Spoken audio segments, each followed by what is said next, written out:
All right, guys, go ahead with questions for Coach Kidd. Jason, if Wemby's shooting threes like that, how much more difficult is it for you guys to guard him? It looked like he wasn't going to miss tonight.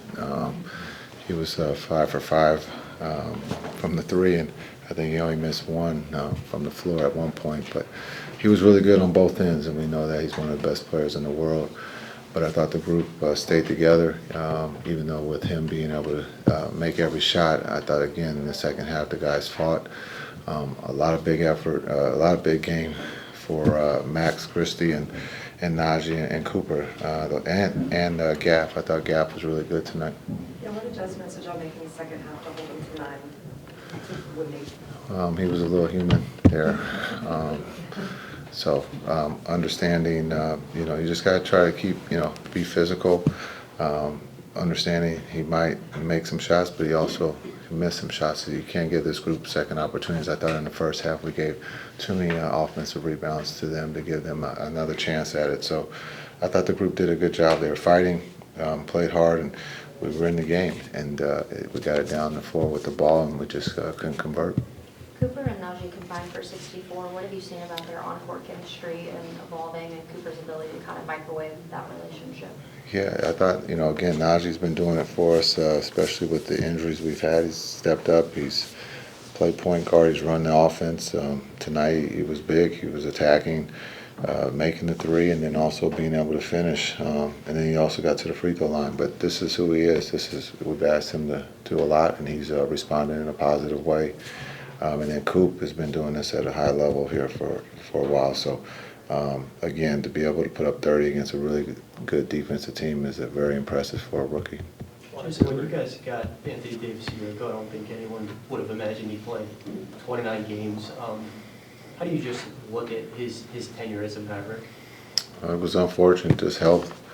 We never got to see everyone together, so not just AD, but Kai and with Coop. So unfortunately, we didn't have that opportunity. But AD is an incredible basketball player and a great human being. So we wish him the best in DC. Jason, how would you describe the kind of opportunity this franchise has over the long term with a player like Coop as a centerpiece? Yeah, I think we talked about it earlier. The runway is long.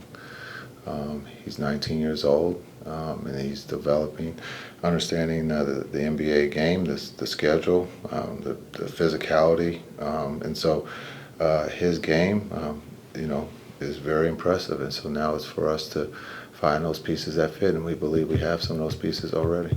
Coach, one of Cooper's top plays tonight was that wraparound to Caleb Martin, and he made the three. What have you thought of Cooper's evolving playmaking, and how do you think he's handled kind of his role continuing to grow? Yeah, his playmaking I thought, is picked up here. Unfortunately, there's been some misses. I thought he threw a great lob that just went in and out from Musa. But understanding that pass that you're talking about, his vision, being able to draw the defense and being able to make plays is something that we all believe he can do, and he's showing that on a daily. And so, again, he's going to have double teams. He's going to have a lot of traffic, and being 6'9", and his ability to find open guys is at a high.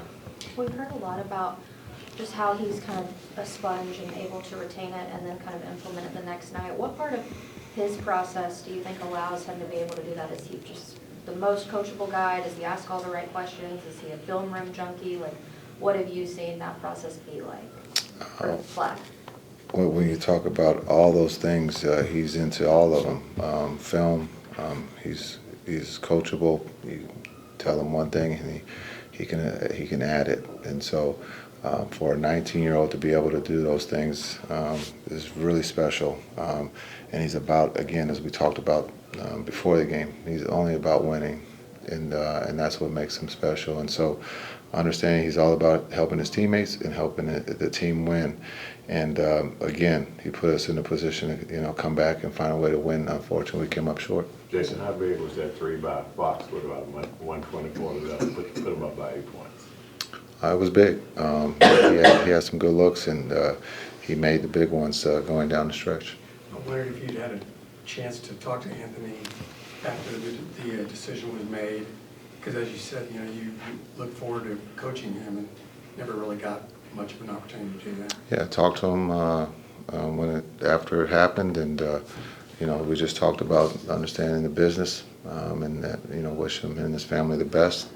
It doesn't stop him from being one of the best players in the world, and wish him luck.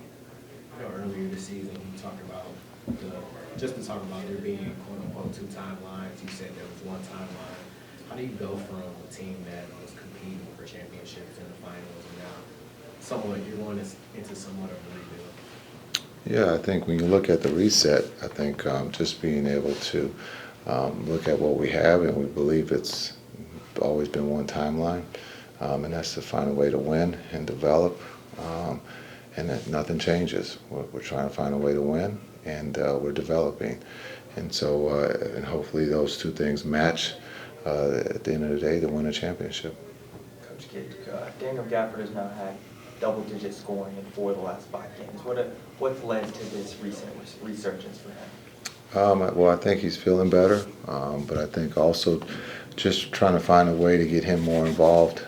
He's setting some great screens, and he's been able to collect some of the offensive rebounds. And then also, again, I thought Ryan gave him a nice lob there, and understanding that that's something that we just haven't had with him. And when we've had others here, he was able to feed off of that. And so now with guys looking for him on the lob, it's been something that has helped him.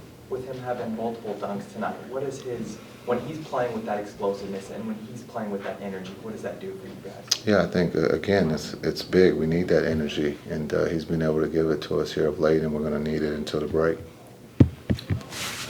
Thanks. We're still confirming players, obviously we'll ask Coop and ask now.